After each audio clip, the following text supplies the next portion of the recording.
Hey, what's up guys? Alex here with a new video, and today we're talking about the Leica M EV1.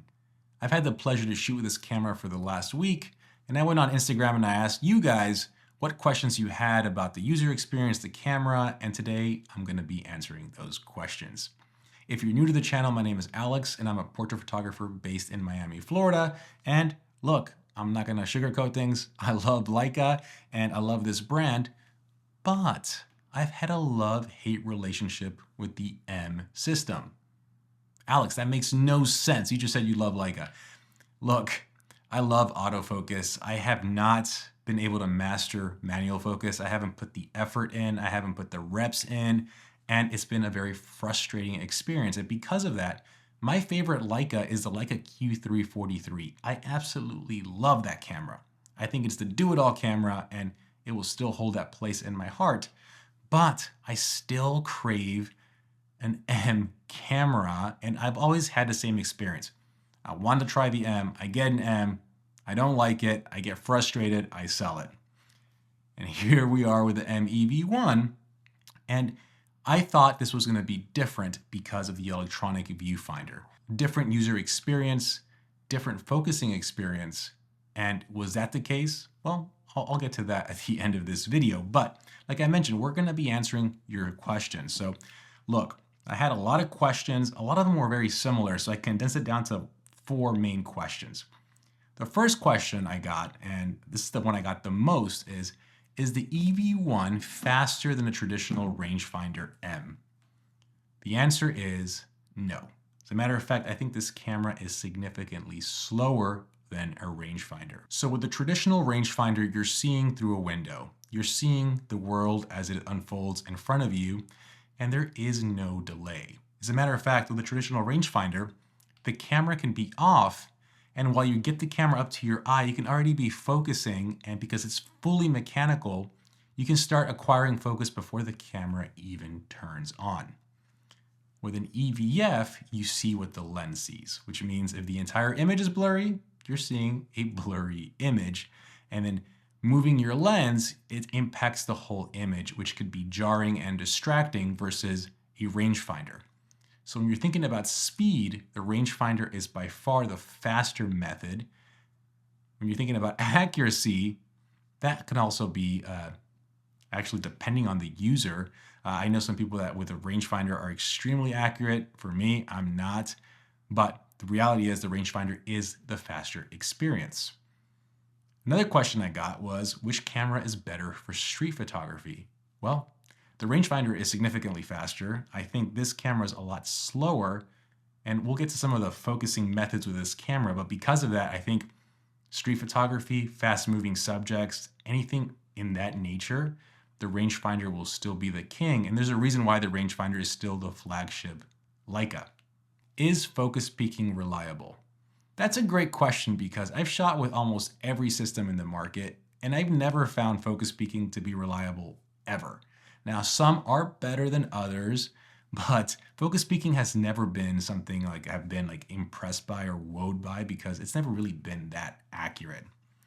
I do have to say with the M EV1, it is disappointing because it's one of the worst focus peaking experiences that I've used. It's just not accurate whatsoever. It's always either back focusing or front focusing. I have yet to get a tack sharp image with focus peaking, and yeah, it's bad. If you see a lot of the videos on this camera, you'll see that a lot of people feel the exact same way. And I think the silver lining in all this and the bright side of all this is it's firmware, it's software, which means Leica can technically push out a firmware upgrade to make focus peaking better on this camera and more accurate. And I have a feeling that they might be able to do something to improve it because as it stands today, focus peaking is not great on the M EV1. How's the EVF at night? That is also a great question. And the EVF on the Leica is actually a beautiful EVF. It's a high-res EVF. It is a slower EVF from a frame rate perspective at 60 frames per second instead of 120. But as a whole, this EVF is really, really nice.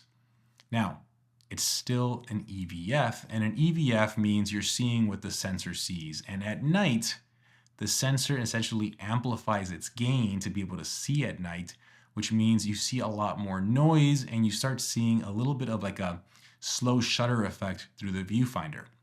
This isn't unique to Leica. This is every EVF in the market. The difference is this is a manual focusing experience.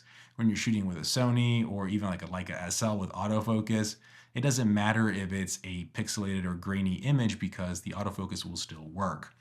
Here, in order to acquire focus, you have to punch in the image, zoom in, magnify to look at your image and acquire focus. And if the image itself is already super pixelated, super like slow shut, I'm not sure what the proper term is, but like a slow shutter type effect, it's not great, which means at night acquiring focus is also pretty difficult because of that reason. So I'm not sure if that can actually be fixed via firmware because that's just how EVFs work. It's just the nature of EVFs, and that is the experience with this camera. How's battery life?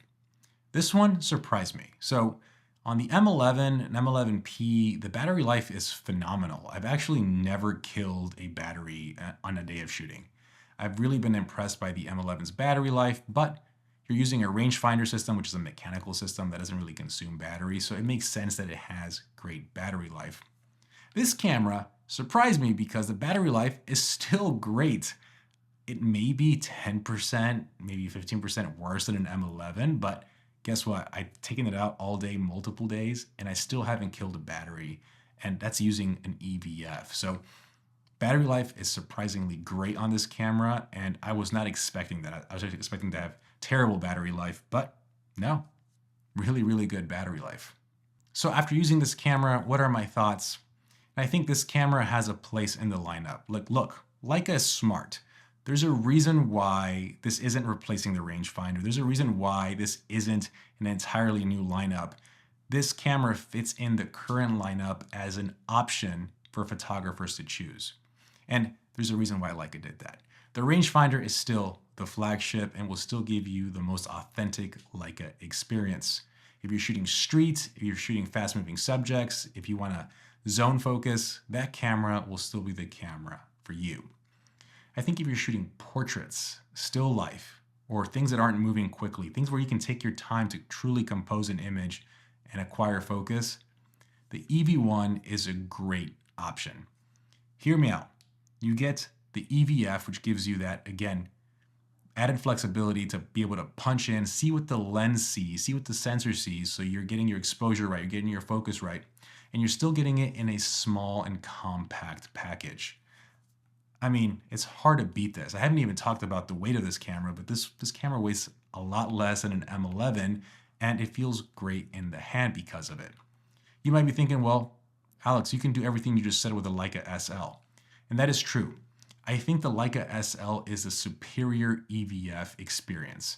It's got a bigger viewfinder, it's got a better grip, and as a whole, it gives you a better experience because it also has IBIS, which means when you punch into the image, you don't see micro jitters because the image is stabilized. The one big problem with the Leica SL though is it is a tank of a camera, and this is significantly smaller and significantly more discreet. There is truth to say when you pull out a small camera and you're shooting a subject, you're shooting portraits, people don't feel intimidated when they see a M body in front of them.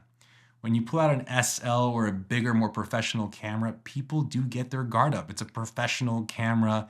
It, for some reason, just means more, and people aren't as relaxed as they would be with a smaller camera. And that's why you see a lot of photographers have really gravitated towards, again, the Leica Q, the Fujifilm X100, because these smaller cameras are less intimidating in those subjects.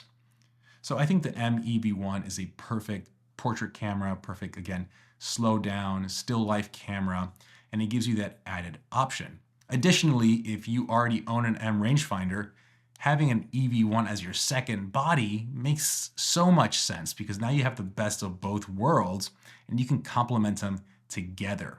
So this camera is definitely quirky. It's not perfect. It does not replace the rangefinder, but I definitely feel like it has a home in the lineup. And I definitely feel a lot of M photographers are going to pick this up as a second body and grow to absolutely love what this camera delivers. Now, is this camera for me?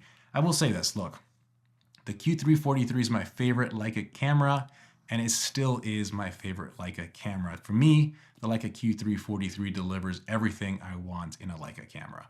Small, compact, incredible image quality, incredible optics, and more importantly, for me, autofocus, because I like autofocus. I like capturing the moment. I don't like missing the moment, and the Q343 delivers that for me. But hopefully this video was helpful. Hopefully I was able to answer some of your questions. If you have any more questions, leave them down below in the comments. And as always, guys, I will see you on the next one. Have a good one, guys. Peace.